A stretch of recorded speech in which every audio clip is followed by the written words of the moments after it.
out in the fields on time.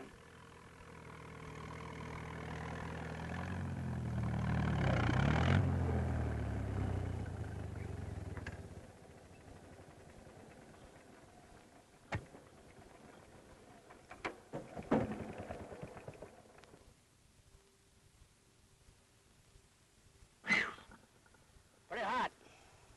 Well, boys, you've seen a little bit of what goes on around our farms early in the morning.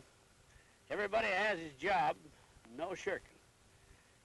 You see, we work just like a team, same as you fellas do. And that goes for my neighbor folks as well as for our own folks. We're planting corn now, a month late. The rains have held us back.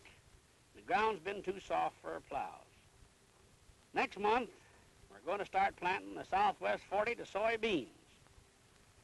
Research is finding more and more uses for these beans.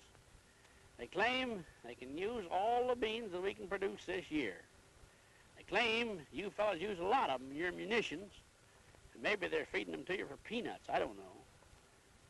I suppose you fellas noticed my daughter this morning at breakfast. Farmer's daughter, you know. Well, she's not only a farmer's daughter, she's son to me now.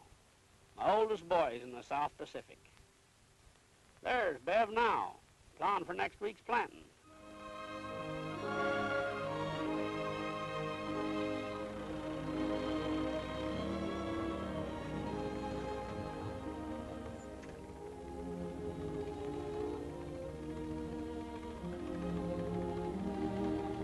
There's thousands of young folks helping us out these days because of the critical labor shortages.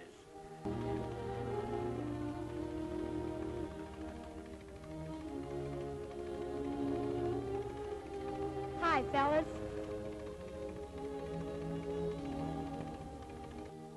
If they're not plowing in the fields, they're doing all sorts of farm chores.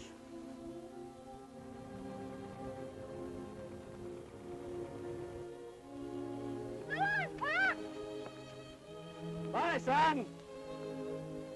Now, there's your story of Iowa, boys. That's a story of Iowa, Scott. It's a little story inside a bigger story. Because there's washing machine plants and button factories and slaughterhouses in that big state of yours sitting out there beside the Mississippi. Just as much Iowa as the black earth rolling sidewise under the power harrows and the plows. The plants are subcontracting for ordnance now, and they've cut Army airfields into the prairies, and they've scattered Army posts and Navy stations around the state, and they've sent 160,000 Iowans off to war.